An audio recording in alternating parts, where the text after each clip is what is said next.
बिस्मिल्लाहिर्रहमानिर्रहीम।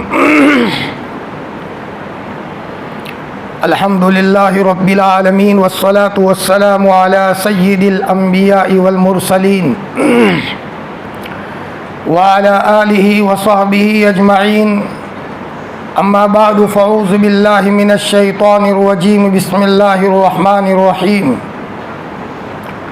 वमा आताकुमुर रसूलु फ़ख़ुज़ूहु वमा नहाकुम अन्हु फ़न्तहू। वक़ाल रसूलुल्लाहि सल्लल्लाहु अलैहि वसल्लम या अय्युहन्नास उअबुदुर रहमान व अफ़शुस सलाम व अतिमुत ताआम वसिलुल अरहाम वसल्लु बिल्लैलि वन्नासु नियाम तदख़ुलुल जन्नत बिसलाम। सदक़ल्लाहुल अज़ीम व सदक़ रसूलुहुन नबियुल करीम। अल्लाहुम्मा सल्लि अला सय्यिदिना मुहम्मदिन व अला आलि सय्यिदिना मुहम्मदिन व बारिक व सल्लिम। अल्लाहुम्मा सल्लि अला सय्यिदिना मुहम्मदिन व अला आलि सय्यिदिना मुहम्मदिन व बारिक व सल्लिम। अल्लाहुम्मा सल्लि अला सय्यिदिना मुहम्मदिन व अला आलि सय्यिदिना मुहम्मदिन व बारिक व सल्लिम। बहुत मोहब्बत के काबिल मेरे अज़ीज़ दीनी ईमानी भाइयों, हज़रत अब्दुल्ला इब्न सलाम रज़ी अल्लाह तआला अन्हु फरमाते हैं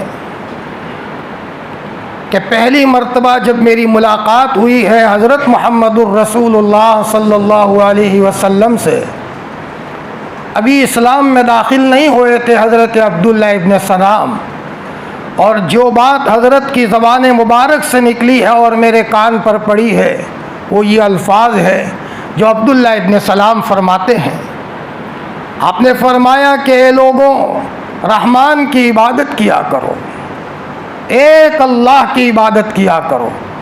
हमारे फ़ख्र के लिए ये बात काफ़ी है कि अल्लाह पाक ने हमें तौफ़ीक दी है कि हम अपनी पेशानी उसके सामने झुकाते हैं।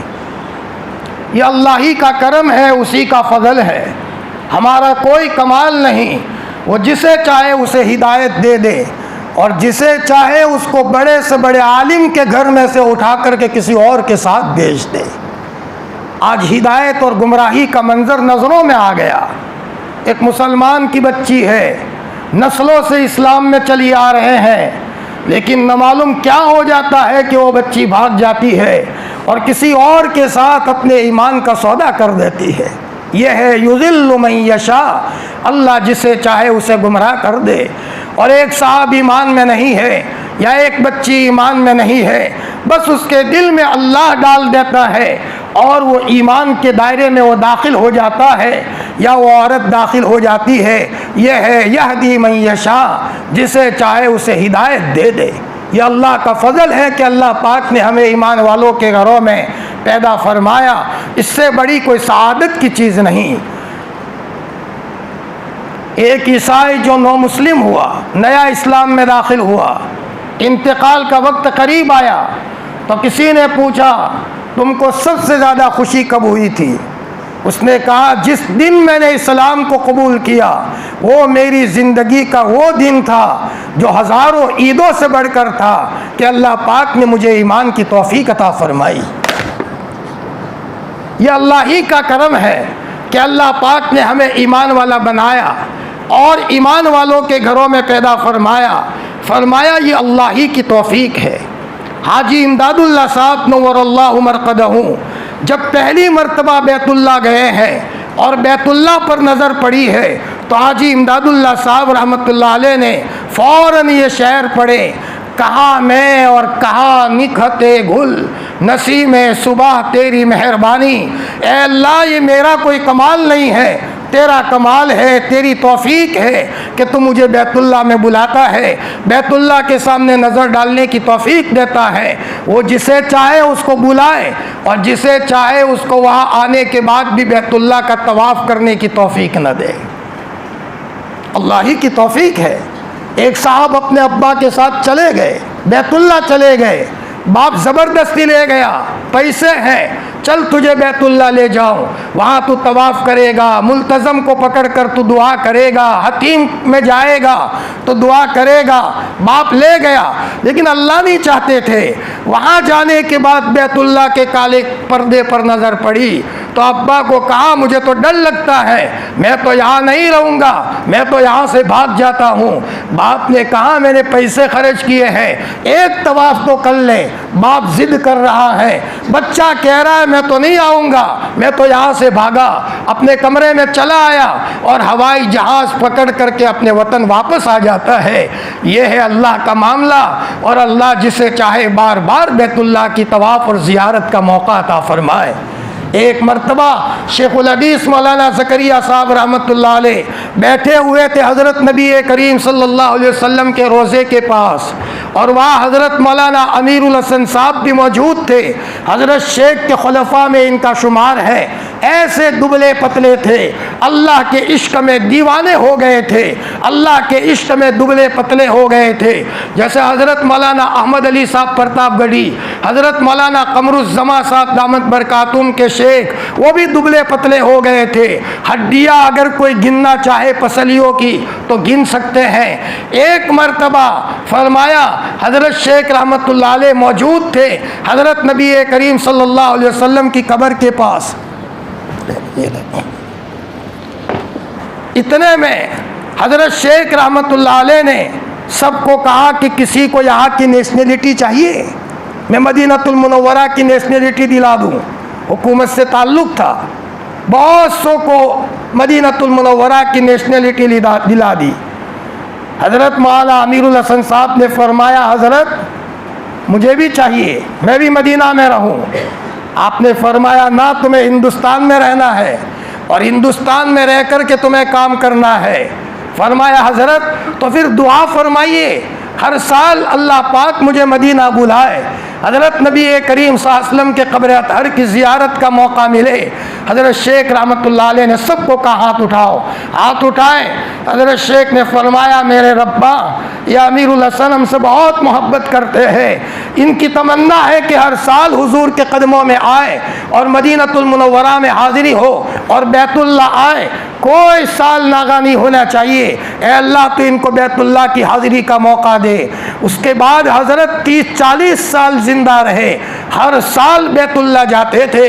हज़रत नबी करीम सल्लल्लाहु अलैहि वसल्लम के कब्र अतहर की ज़ियारत का मौका मिलता था। ये पॉइंट है, समझने की चीज़ है। पैसों के बलबूते पर काम नहीं होता, अल्लाह की तौफीक की बुनियाद पर होता है। जब अल्लाह तौफीक देता है तो हज़रत सलमान को फारिस से लाता है, हज़रत सुहेब को रोम से लाता है। फरमाया, और जब तौफीक नहीं देता, अबू लहब अल्लाह के रसूल के चचा हैं, लेकिन अल्लाह के रसूल की बात पर अमल नहीं कर रहा, बल्कि हुजूर के ख़िलाफ़ चल रहा है। अल्लाह जिसे चाहे उसे तौफीक दे दे। तौफीक किसी के घर की लौंडी नहीं है, तौफीक ये सीधी अल्लाह की तरफ से मिलती है, दिल के ऊपर आती है, और अल्लाह जिसे चाहे उसे तौफीक देता है और जिसे चाहे उसको गुमराह करता है। मौत तक हम सबको रोने की ज़रूरत है कि अल्लाह हमारे पास से ईमान को सल्ब न कर दे। ईमान अल्लाह ने हमें दिया है, ये नेमत हमारे पास बाकी रहे। एक अब्दाल थे, किसी के घर मेहमान बने, रात को जब सोने का वक्त होता था दरवाज़ा बंद करते थे। अब्दाल हैं, वलियों के सरदार हैं, लेकिन दरवाज़ा बंद करते हुए धाड़े मार करके रोते थे। मेज़बान ने कहा, आप तो वली हो, अल्लाह के वली हो, रोते बहुत हो, तुम तो अब्दाल हो। फरमाया, भाई मैं तुम्हें क्या बताऊं, मेरा एक साथी था, वो भी अब्दाल था, हम दोनों को अल्लाह ने अब्दाल के मकाम पर फाइज किया है। फरमाया, अब्दाल उसको कहते हैं जिनको अल्लाह ने ये करामत दे रखी हो, अभी यहाँ है और सिकंडों में पहुँच जाए मदीनतुल मुनव्वरा में, अल्लाह अपनी कुदरत से इनको पहुँचा दे। हाजी इमदादुल्लाह साहब नव्वरल्लाहु मरक़दहू हमारे सिलसिले के सूफियों के सरदार हैं। मक्कतुल मुकर्रमा में असर की नमाज पढ़कर पहाड़ों में टहल रहे हैं। शागिर्दों ने कहा कि हज़रत जी चाहता है मदीनतुल मुनव्वरा में मगरिब की नमाज पढ़ ले। कहा मक्कतुल मुकर्रमा और कहा मदीनतुल मुनव्वरा, 425 किलोमीटर का फासला, और उस ज़माने में ऊँटों पर सफ़र होता था। एक दिन में मुमकिन नहीं, 10-12 दिन में पहुँचा जाए। हाजी इमदादुल्लाह साहब ने फरमाया ऐसा करो, आंखें बंद करो। सब ने आंखें बंद की, आंखें खोलो, सब मदीनतुल मुनव्वरा में मौजूद है, मस्जिद नबवी में मौजूद है। इधर आँख खोली, असर पड़ी है मक्कतुल मुकर्रमा में और मगरिब पड़ी है मदीनतुल मुनव्वरा में। अल्लाह पाक अपने वलियों को ये चीज़ें अता फरमाता है। असल तो नहीं है, ये कोई ज़रूरी नहीं है। असल तो ये है कि सुन्नत का एहतमाम नसीब हो, लेकिन अल्लाह किसी किसी को ये करामत दे देता है। हाजी साहब को अल्लाह पाक ने ये करामत अता फरमाई थी। फरमाया, हज़रत नबी करीम सल्लल्लाहु अलैहि वसल्लम ने फरमाया, ए लोगों, रहमान की इबादत किया करो, रहमान की इबादत किया करो, एक अल्लाह की इबादत करो, कहीं से शिरक न घुस जाए, तौहीद पक्की हो, अकायद हमारे पुख्ता हो। अल्लाह ताला हमारे बुजुर्ग हज़रत मौलाना नज़ीर मियाँ साहब कश्मीरी की कब्र को अल्लाह नूर से मुनव्वर फरमाए। अल्लाह का बंदा गांव गांव जा कर के मकतब का निज़ाम कायम किया था। ये रौनक हमारे अकाबिरीन की कुर्बानियों के सिले में है। फरमाया, ऊँटों पर गए थे, नवाब ने बाइकाट किया तो भी बर्दाश्त किया, लेकिन इनको पता था कौम जाहिल है, लोगों को पता नहीं है। घर घर गांव गांव जा कर के मकतब को आबाद किया। इन मकातिब को मामूली मत समझो। भाई तलहा कहाँ करते थे, मकातिब का निज़ाम आम करो। और हमारे इस मुल्क में अगर मकातिब का निज़ाम आम नहीं होगा, हमें पता नहीं होगा, हमारे बच्चे दहरिया बन जाएंगे। चुपके घरों में कुफ्र घुस जाएगा, शिर्क घुस जाएगा। हम तो दज्जाल के ज़माने में हैं, हमें पता भी ना हो, हमारा बच्चा चादर ओढ़ के सोया हुआ हो और कुफ्र उसके दिल में घुस गया हो। हज़रत मौलाना अली मियां साहब फरमाते थे, हमारे माल से ज़्यादा, हमारी जान से ज़्यादा, हमारी औलाद से ज़्यादा हमारे ईमान पर हमला है। मुसलमान का बच्चा अपने ईमान की फिक्र करता है। उस अब्दाल ने कहा अपने मेज़बान को, मेरा एक साथी था, वो मुझसे भी बड़े मकाम पर था, लेकिन अभी कल परसों उसका इंतकाल हुआ। इंतकाल से पहले कुरान को लाया, कुरान के ऊपर पाँव रखा और यूँ कहा कि गवाह रहना, मेरा कुरान के ऊपर यकीन नहीं है, मेरा कुरान के ऊपर ईमान नहीं है। इतने बड़े मकाम का अब्दाल, मौत से पहले उसके हाथ से ईमान निकल जाता है। उसके साथी ने कहा, मुझे डर लगता है, अब्दाल के मकाम पर पहुंचने वाला मेरा साथी मौत से पहले कुरान पर पाँव रखकर कुरान के खिलाफ बकवास करता है, कहीं अल्लाह मेरे पास से ईमान को छीन न ले, इसलिए मैं रोया करता हूँ। मेरे भाइयों, अल्लाह ने जो ईमान दिया है, शुक्रिया की नमाज पढ़े, उसके लाइन का सदका किया करे, सलातुल हाजा पढ़े। ए अल्लाह, हमारे ईमान में और तकमील फरमा। और ये मकातिब का निज़ाम तो कैसा है, फरमाया गांव गांव में है, इसको जानदार बनाओ, शानदार बनाओ, पैसे खर्चने पड़े तो खर्चो। उलमा छोटी छोटी तनख्वाहों में हमारे छोटे छोटे बच्चों को पढ़ाते हैं, अलीफ बा सिखाते हैं, अफजलुल कवाइद सिखाते हैं। अरे अपने बच्चे को अलीफ बा की तख्ती सिखा करके देखो, कितना लोहे के चने चबाने पड़ते हैं। अल्लाह ताला हमारे उलमाओं को, जिन्होंने हमारे बच्चों को पढ़ाया, बेहतरीन बदला अता फरमाए। हज़रत मौलाना उमर साहब पालनपुरी रहमतुल्लाह अलैह, आपने सुना होगा बयानों में जब उलमा का तस्करा करते थे तो रोते थे, फरमाते थे उलमा हमारे सरों के ताज हैं, हमारे आँखों के सुरमा है। ये क्या करके मौलाना उमर साहब रोते थे, इन उलमाओं की मेहनतें ना होती, हमारे बच्चों के बदन पर लिबास नज़र ना आता, कुरान के हल्के नज़र ना आते, छोटे छोटे बच्चे मेहराब में कुरान सुनाते हैं। अल्लाह अकबर। और आज इस महीने में, रमज़ान के महीने में, जो भी मोबाइल में देखो, पूरी दुनिया में फरमाया कुरान का दौरा है। ये मकातिब और मदरसे की मेहनतें और उलमा की मेहनतों का नतीजा है। एक बड़ा आदमी भी गलती करना चाहे, बच्चा गलती नहीं करने देगा। बड़ा बूढ़ा आदमी कुरान में गलती करेगा, छोटा सा बच्चा कहेगा मेरे बुजुर्ग आप बड़े ज़रूर हो, लेकिन मेरे अल्लाह के कलाम में तुम गलती करोगे, हम गवारा नहीं करेंगे। ज़बर ज़ेर की गलती को गवारा नहीं करेंगे। ये छोटे छोटे बच्चे जिनके सीने में कुरान महफूज है, 7,000, 10,000, ज़्यादा से ज़्यादा 12,000 इतनी तनख्वाहों में हमारे ये उलमा पढ़ाते हैं। कई कई घरों में कसम कुर्सी का आलम होता है।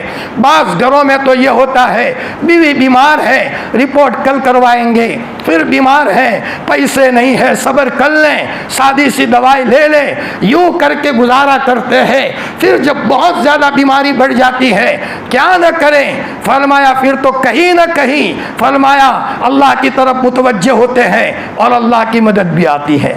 एक मौलाना ने कहा कि मौलाना मैं तुमको अपनी ज़िंदगी की कारगुजारी सुनाऊं।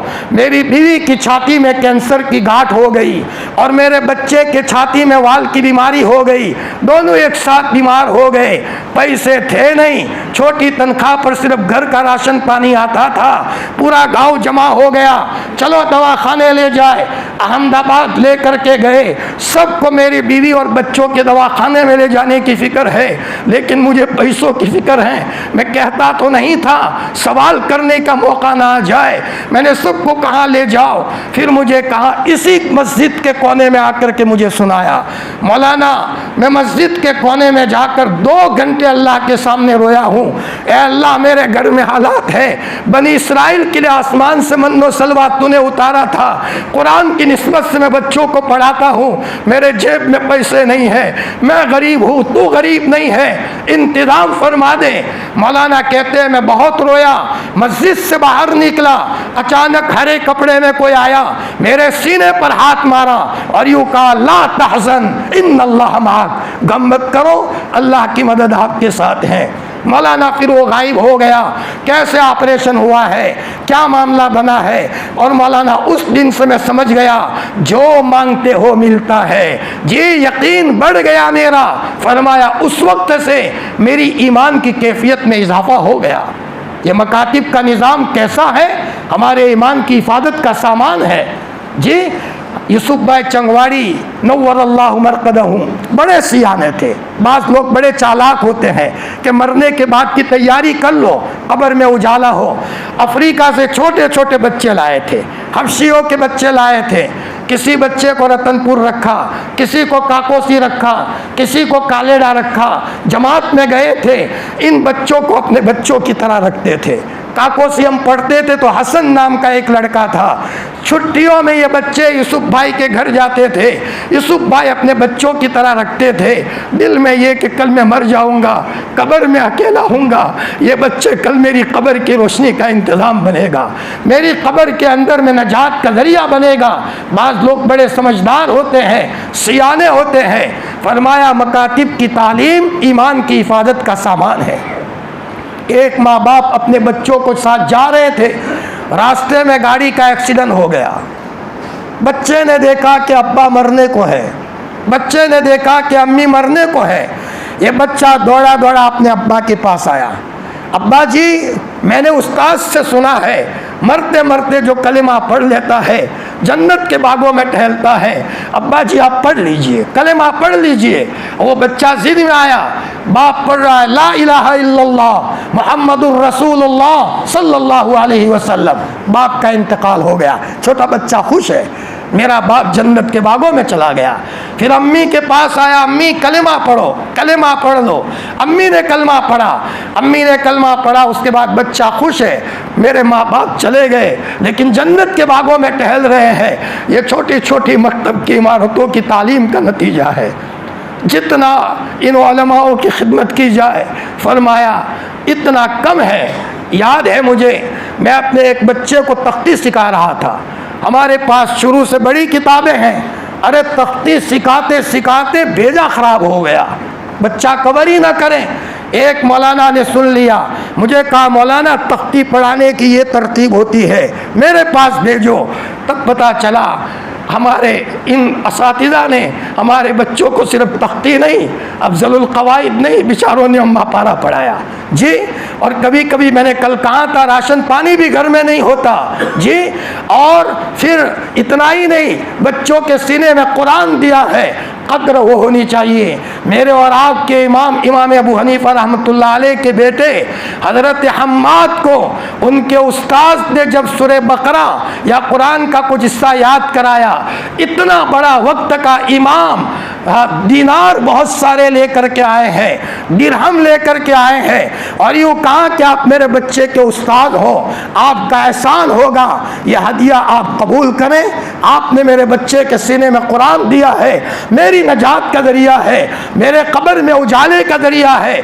ये कौन कह रहा है? इमाम अबू हनीफा रहमतुल्लाह अलैह। इमाम साहब जानते थे मेरे बच्चे का उस्ताद मेरा मोहसिन है, लिहाजा मुझे उसके कदर करने की ज़रूरत है। इमाम साहब फरमाया करते थे, मुझे कभी याद नहीं पड़ता मैंने नमाज के बाद अपने उस्ताद को दुआओं में फरामोश किया हो या अपने माँ बाप को दुआओं में फरामोश किया हो। ये है एहसान को मानना। अल्लाह ताला ने फरमाया, आप अलैहिस्सलाम ने फरमाया, ए लोगो रहमान की इबादत किया करो, एक अल्लाह की इबादत किया करो। अल्लाह ने कैसे धर्म से वाबस्ता फरमाया है, माशाअल्लाह। पूरी दुनिया में कुरान का दौर दोहरा है। कोई ऐसा मज़हब है जिसमें इतनी तादाद में अपने सीने में किताब को किसी ने महफूज किया हो? इक्का दुक्का कोई नहीं मिलता। छोटे छोटे बच्चे कुरान को अपने सीने में लिए हुए हैं। हमारे हज़रत मुफ्ती फ़ारूक साहब नव्वरल्लाहु मरक़दहू यहाँ खली में जब आए थे, आखिरी प्रोग्राम था, तो हज़रत ने प्रोग्राम में कहा कि मैं बांग्लादेश में बयान कर रहा था कुरान के हिफ्ज़ के ताल्लुक़ से कि बच्चों को हाफिज़ बनाओ। तो उस वक्त एक साहब ने खड़े होकर के कहा, हज़रत मेरे 33 बच्चे बच्चियाँ हैं, सबको मैंने हाफिज़ कुरान बनाया है, सबको हाफिज़ कुरान बनाया है, 33 हाफिज़ कुरान। अल्लाह अकबर। शेखुल हदीस मौलाना यूनुस साहब जौनपुरी फरमाते थे, अपने बच्चों को डॉक्टर बनाते हो, इंजीनियर बनाते हो, ऑफिसर बनाते हो, बनाओ, लेकिन पहले हाफिज़ बनाओ। कम से कम वो बच्चा जब जन्नत में जाए तो ये बच्चा जिद पकड़ेगा, अल्लाह पाक मैं कैसे जन्नत में जाऊँ, मेरे माँ बाप को मैं अपने साथ ले करके जाऊँगा, अपने साथ ले करके जाऊँगा। और हज़रत मौलाना कमरुज़्ज़मा साहब दामत बरकातुहुम ने बड़ी अजीब बात फरमाई। यहाँ गठामन में हज़रत ने फरमाया कि बैतुल्लाह सिफारिश करेगा, बैतुल्लाह सिफारिश करेगा जिसने बैतुल्लाह की ज़ियारत की है। और हज़रत नबी करीम सल्लल्लाहु अलैहि वसल्लम को बैतुल्लाह कहेगा कि पहले मैं सिफारिश करूं, जहां हमारी सिफारिश से काम न चले वहां आप सिफारिश करोगे। बैतुल्लाह कहेगा, ए अल्लाह इसने मेरी ज़ियारत की है, यहाँ मेरा तवाफ़ किया है, बैतुल्लाह की भी सिफारिश अल्लाह ताला सुन लेंगे, नबी जी सिफारिश करेंगे।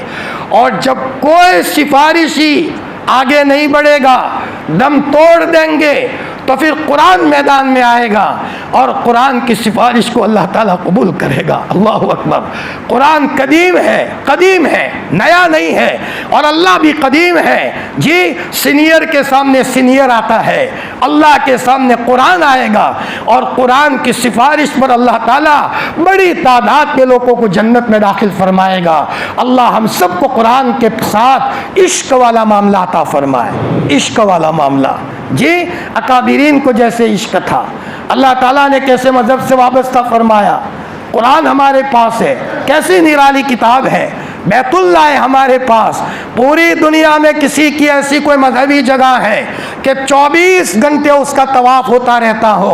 अब चले जाओ मक्कतुल मुकर्रमा में, बैतुल्लाह का तवाफ़ 24 घंटे जारी रहता है। फरमाया बारिश हो, गर्मी हो, सर्दी हो, यह अल्लाह की तरफ से है। और अल्लाह ताला ने हमें ऐसा लाडला नबी दिया है, मुहम्मदुर रसूलुल्लाह सल्लल्लाहु अलैहि वसल्लम। हमारी हर चीज़ निराली है, और अल्लाह का तो क्या कहना, वराउल वरा है, तसव्वुर नहीं कर सकते। आप अलैहिस्सलाम ने फरमाया कि लोगों रहमान की इबादत किया करो, शिर्क ना आए। मेरे भाइयों, आम तौर पर मैं कहा करता हूँ कि 2 मौके पर शिर्क घुस जाता है। एक, जबकि घर में देखा कि बाप बहुत बीमार है, दवाइयों से काम नहीं चलता, इलाज मुआलजा के लिए कभी कोई ऐसा इलाज का तरीका अपनाया जाता है जो शिर्क वाला होता है। मरते मरते हमने अपने बाप को शिर्क वाले अमल में मुलव्वस किया। फरमाया तकदीर में ज़िंदगी है, अब्बा है नहीं है तो आदमी कल सबको जाना है, लेकिन शिर्क वाला अमल तो घर में ना हो, तौहीद महफूज हो, दुनिया से जाए तो अच्छी हालत में दुनिया से जाए, ईमान की हालत में दुनिया से जाए। एक तो इस मौके पर शिर्क घुस जाता है, और दूसरा शिर्क घुस जाता है जब घरों में औलाद नहीं होती, बच्चे नहीं होते, तो कभी इलाज मुआलजे में यानी ये झाड़ फूक वाले अमल में कई शिर्क वाला अमल हो जाता है ताकि उसके नतीजे में बच्चे हो। शिर्क वाले अमल से बच्चों को लेकर क्या करेंगे? फरमाया तौहीद के साथ रहेंगे, औलाद नहीं भी होगी तो भी अल्लाह चैन अता फरमाएंगे। और अगर मान लो कि शिर्क के साथ औलाद हुई, बहुत मुमकिन है कि यह औलाद हमारे सरों को काटने वाली हो, हमारा दिमाग खराब करने वाली हो। शेखुल हदीस मौलाना यूनुस साहब जौनपुरी को कोई औलाद नहीं थी, अल्लाह ने गजब का चैन और सुकून दिया था। हजरत मुफ्ती महमूद साहब रहमतुल्लाह अलैह को लड़के नहीं थे, सिर्फ लड़कियां ही लड़कियां थी, लेकिन मुफ्ती साहब से ज़्यादा दुनिया में कोई खुश नहीं था। हजरत ने अपनी बच्चियों की तरबियत की, तरबियत ऐसी की है, मुफ्ती साहब का इंतकाल होता है अफ्रीका में, हजरत मौलाना इब्राहिम साहब पंडोरी ने हजरत की बेटी मदीनतुल मुनव्वरा में थी, वहाँ फ़ोन किया, बेटी अब्बा का इंतकाल हो गया। मुफ्ती साहब की बेटी ने कहा हजरत मुझे पता चल गया, मैं हजरत नबी करीम सल्लल्लाहु अलैहि वसल्लम के कब्र पर सलामी भरने गई थी और मैं मुराकबे में बैठी, सर झुकाया तो मैंने देखा हजरत नबी करीम सल्लल्लाहु अलैहि वसल्लम के पड़ोस में मेरे अब्बू बैठे हुए हैं। मैं समझ गई मानो न मानो मेरे अब्बा अफ्रीका में नहीं है, दुनिया से रवाना हो गए हैं और हुजूर के पास चले गए हैं। ये है हमारे अकादिरीन। अगर बच्चियां भी होती थी, बच्चियों की ऐसी तरबियत करते थे। हजरत मौलाना अबरार साहब की लड़कियां ही लड़कियां थी, लड़के नहीं थे, लेकिन दामाद मौलाना कलीम साहब की शक्ल में कैसे नेक अल्लाह ने दामाद दिए। हमारा काम अल्लाह की मर्जी पर राजी रहना, तो इंशाअल्लाह हर हाल में अल्लाह ताला हमें चैन और सुकून अता फरमाएंगे। बहुत से लोग औलाद हैं लेकिन चैन और सुकून नहीं, बाद लोगों को औलाद नहीं है लेकिन उनकी तबीयत में उनसे ज़्यादा खुश कोई नहीं है। आप अलैहिस्सलाम ने फरमाया ए लोगो रहमान की इबादत किया करो, अल्लाह हमें तौहीद पर जमाए, हमारी तौहीद को पुख्ता करे। अरब हजरात किताबें तकसीम करते हैं, आप मक्कतुल मुकर्रमा में जाओ, मदीनतुल मुनव्वरा में जाओ, तौहीद के मामले में मामूली भी शिर्क को पसंद नहीं करते। फरमाया अल्लाह के रसूल ने उम्मत को कहा था कि कहीं से भी शिर्क न घुस जाए। एक मौके पर आप सफ़र में हैं और वहाँ बारिश हो गई, तो बाज़ लोगों ने ये कहा फलाने सितारे की वजह से बारिश हुई है, जुमला ये अदा किया। अल्लाह के रसूल के ऊपर अल्लाह की तरफ से वही आई, नबी जी लोगों को कह दो। बाज़ लोगों ने सुबह की है उस साल में कि मेरे ऊपर ईमान रखते हैं, बाज़ लोगों ने सुबह की है इस साल में कि शिर्क हो गया है। इन्होंने अपनी ज़बान से सितारे की तरफ निस्बत की है। फरमाया हर मौके पर निस्बत अल्लाह की ज़ात पर हो, करने वाली ज़ात अल्लाह की है। दावत और तबलीग में यही सिखाया जाता है, करने वाली ज़ात अल्लाह की है, नफ़ा नुकसान पहुँचाने वाली ज़ात अल्लाह की है, अल्लाह के अलावा कोई नहीं है। ला यनफ़उ मिनकुल जद्द, अल्लाह के मुकाबले में किसी की कोशिश कोई नफ़ा नहीं देती, या अल्लाह के मुकाबले में किसी का माल कोई नफ़ा नहीं देता, अल्लाह के मुकाबले में किसी का हसब नसब कोई नफ़ा नहीं देता। ताकत वाली ज़ात अल्लाह की है।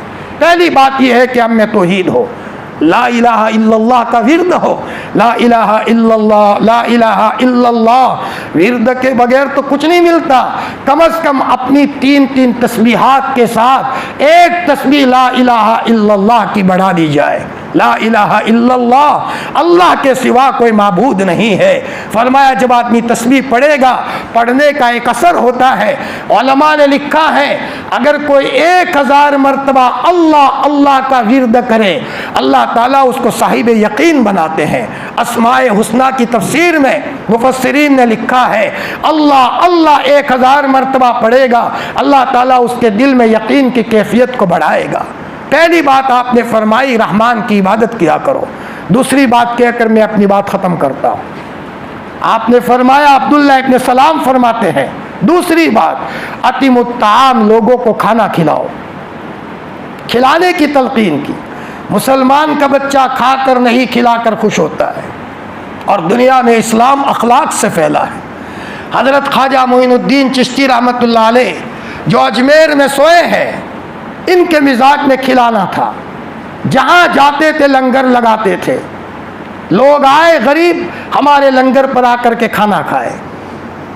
गांव में कोई रहना नहीं चाहिए, किसी भी मजहब का मानने वाला हो, ये मामूल था। एक बस्ती में गए, लंगर लगाया, सब आ गए। किसी ने कहा कि हजरत एक ये गलाजत को साफ करने वाला, गंदगी साफ करने वाला वो नहीं आया। आपने फरमाया आ जाओ, बुलाओ, वो हमारा मेहमान है। बुलाने गए तो उसने कहा मैं तो गंदा हूँ, मैंने गंदगी उठाई है। फरमाया मैं नहीं आता। हजरत को जब मैसेज मिला, हजरत ख्वाजा मोइनुद्दीन चिश्ती ने कहा हमारे भाई को कह दो, तुम नहीं आओगे तो हम खाना नहीं खाएंगे, आपको आना है। वो आए। हजरत ख्वाजा मोइनुद्दीन चिश्ती रहमतुल्लाह अलैह ने अपने हाथ से उसकी गंदगी का टोकरा नीचे रखवाया, अपने साथ दस्तरखान में बिठाया, अपने साथ बर्तन में बिठाया। उसके हाथ पाँव धुलाने के बाद फरमाया यही चीज़ें होती थी जिसके नतीजे में दिल की दुनिया बदलती थी, दुनिया में इस्लाम फैलता था। हज़रत मुफ्ती महमूद साहब नव्वरल्लाहु मरक़दहू एक मरतबा छत्ता मस्जिद में थे, लोगों की लाइन लगी हुई थी। इतने में हमारा एक वो भाई आया जो मुसलमान नहीं था, हज़रत की नज़र पड़ गई। मुफ्ती साहब ने कहा हमारे उस बच्चे को बुलाओ। बुलाया गया, हजरत ने उसको पहले से आगे बुलाया। बुलाने के बाद मुलाकात की। जब बैठने का वक्त हुआ खाने में, तो हजरत ने फरमाया बेटा आप मेरे साथ खाना खाओगे। बेटे का लफ्ज़ कहा और अपने प्लेट में बिठाकर लुकमा लेकर के उसके मुंह में रखा। बेटा ये लुकमा खा लो। ये जुमला जब कहा, उसने हजरत के इंतकाल के बाद मजमून लिखा है, एक टॉपिक लिखा था। फरमाया वो तो मेरा मालिक जानता है कि मेरे मुफ्ती साहब ने जब मुझे बेटा कहा मैं क्या हो गया और मेरा दिल कैसा बदल गया है। सिर्फ बेटे के जुमले ने उस आदमी के दिल की दुनिया को बदल दिया। हमारे अकाबिरीन दूसरों का ख्याल रखते थे। एक मरतबा एक साहब दिल्ली से आए ख्वाजा मोइनुद्दीन चिश्ती रहमतुल्लाह अलैह के पास। यूँ कहा कि हज़रत दिल्ली के नवाब ने मेरी ज़मीन पर कब्ज़ा कर दिया है, अल्लाह का वास्ता आप आकर के मुझे ज़मीन दिलवा दो, ज़मीन मेरी है, आपकी बात नवाब साहब सुनेंगे। हज़रत ख्वाजा मोइनुद्दीन चिश्ती रहमतुल्लाह अलैह इतने मशगूल आदमी, फ़ौरन किसी को कहा चादर लाओ, और हज़रत अजमेर से पैदल रवाना हुए हैं, दिल्ली आए हैं, दिल्ली के नवाब से बात की है और अपनी सिफारिश करके उस गरीब के बच्चे को नवाब के पास से ज़मीन दिलवाई है।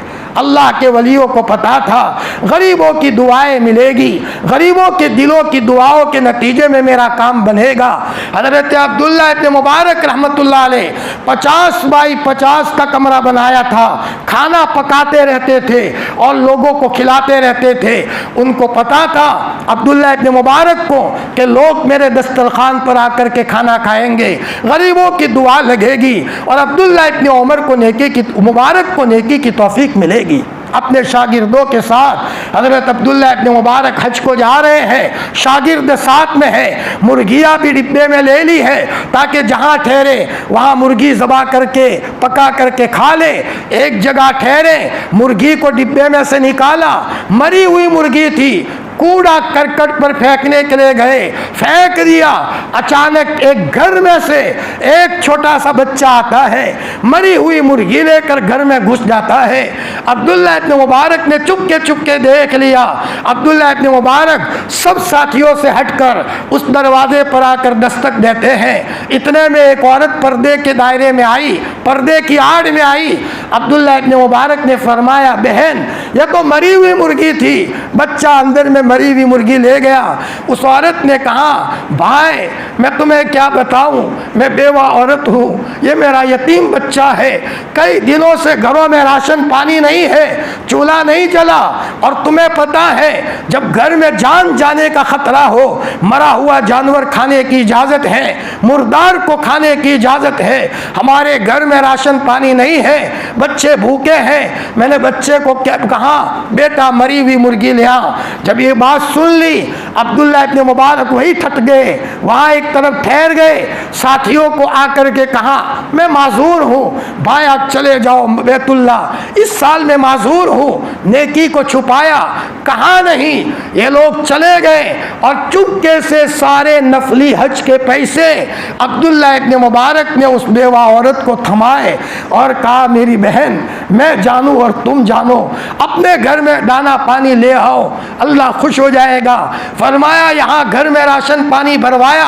अब्दुल्ला इब्न मुबारक हज में नहीं गए। सारा काफिला जब वापस आया है, शागिर्दों ने कहा कि हजरत, हमने आपको मुल्तज़म पे देखा है, हतीम में देखा है, अरफात में देखा है, मुज़दलिफ़ा में देखा है, मीना में देखा है, आप तो हज में नहीं आए थे।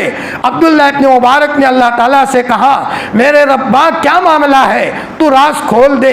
अल्लाह ताला ने फरमाया, मेरे बंदे, तुमने हमारी एक बंदी के साथ रहम का मामला किया, हमें ये अदा ऐसी पसंद आई, हमने आसमान से एक फरिश्ता भेजा, जाओ अब्दुल्ला इब्न मुबारक की शक्ल में और इनकी सूरत में जाकर के इनकी तरफ से नफली हज करो, अरफात में इबादत करो, मुज़दलिफ़ा में इबादत करो। ये है अल्लाह के बंदों के साथ खैर खाई अल्लाह को बहुत पसंद है। आप अलैहिस्सलाम ने फरमाया, अतिमुत्ताम, लोगों को खाना खिलाओ। हमारे हज़रत मुफ्ती फ़ारूक साहब नव्वरल्लाहु मरक़दहू ने मुमनवास में कहा था, अगर खिलाने की ताकत नहीं है तो कम से कम चाय पिला लो, चाय पिला लो, चाय का थर्मस आम रखो, कोई भी आए चाय पी ले। अभी हम 3 दिन भावनगर में थे, बड़ा निज़ाम अच्छा लगा। मदीनतुल मुनव्वरा की मस्जिदों में, मक्कतुल मुकर्रमा की मस्जिदों में खजूरें रखी हुई होती है, जो भी नमाजी आए जिसको खजूर खाना हो खजूर खाए। वहाँ पानी के बक्स भी होते हैं हरम में, हरम मक्की और हरम मदनी में। तो हमने यहाँ भावनगर में भी देखा, माशाअल्लाह मस्जिद में खजूरें रखी हुई है, जिसको भी खाना हो सफ़ीर आए ले जाए। और गोया के और वहाँ चाय की कितली भी रखी जाती है, जिसको चाय पीना हो चाय पी ले, बल्कि अरबों की तरह कहवा भी रखा गया है। मैंने कहा, देखो माशाअल्लाह यह अरबों के तर्ज पर है। फरमाया, लोग पिएंगे, नमाजी पिएंगे, नमाजियों में कोई तकवे वाले भी होते हैं। आपने फरमाया, तुम्हारा खाना तकवे वाले खाए। हमें क्या पता मुसलमान तकवे वाला होता है जी, शिर्क से बचने वाला है वो तकवे वाला है जी। आला दर्जे का तकवा तो ये है कि मामूली फुजुल बात भी न करें, लेकिन शिर्क से बचता है, ये भी तो तकवे वाला है। तो हमारा खाना मुसलमान खाएंगे, इससे बड़ी हमारी क्या सआदत की बात है। हो सकता है कि किसी के दिल की दुआ लग जाए और अल्लाह पाक उसकी दुआ के नतीजे में हमारी इबादतों को कबूल फरमा ले। मेरे भाइयों का बहुत काबिल मुबारक है जिन लोगों के रकम और पैसे बेवाओं के घरों में इस्तेमाल होते हैं, यतीमों की परवरिश में इस्तेमाल होते हैं, गरीब लोगों की बच्चियों की रुखसती में इस्तेमाल होते हैं जी। देखा, हजरत कारी सिद्दीक साहब फरमाते थे, लोगों उम्रे पर उम्रे ज़्यादा मत किया करो। देखो, अगर किसी गरीब का घर बना हुआ नहीं है तो कम से कम उम्रे के पैसों की ईंटों के पैसे उसे दे दो और चुपके से अल्लाह को कहो, ए अल्लाह, उम्रे के लिए तेरे घर तो आना था, लेकिन मैंने देखा कि बेवा का घर नहीं है, छोटे छोटे बच्चे हैं, महंगाई के ज़माने में हमारी बहन बेचारी घर कैसे बनाएगी। मैंने अपने जज्बात को कुचल करके मैंने बेवा के घर में ईंटों के पैसे दिए हैं। ए अल्लाह, तू खुश हो जा। या आरिफ बिल्लाह कारी सिद्दीक साहब बानवी रहमतुल्लाह अलैह फरमाते थे, अतिमुत्ताम में आएगा। अल्लाह पाक हमें एक दूसरे की खैर खाई के साथ जीने की तौफीक अता फरमाए और तौहीद में अल्लाह हमें पुख्ता बनाए। और जितना हम कलिमे का विर्द करेंगे, अल्लाह अल्लाह पढ़ेंगे जी, और इंशाअल्लाह उसके नतीजे में अल्लाह हमारी तौहीद में और पुख्तगी अता फरमाएंगे। और जितना हम गरीबों का ख्याल रखेंगे, हम दूसरों का ख्याल रखेंगे, हमारा ख्याल अल्लाह रखेंगे। हम दूसरों के बच्चों को उठाएंगे, हमारे बच्चों को अल्लाह उठा लेंगे। किसी को संभालेंगे अपनी ताकत से, अल्लाह अपनी शान शान हमारे बच्चों का ख्याल रखेंगे। अल्लाह ताला इन बातों पर कहने सुनने से ज़्यादा अमल करने की तौफीक अता फरमाए। इस हदीस का कुछ टुकड़ा बाकी है, इंशाअल्लाह कल उसके ऊपर काला कलाम होगा। लेकिन जो बातें कही जाती आप लोग माशाअल्लाह ध्यान से सुनते हो। और उम्मीद है कि इंशाअल्लाह इन बातों का असर ज़िंदगी में भी आएगा और हम सब के लिए ये ज़रिया आखिरत बने।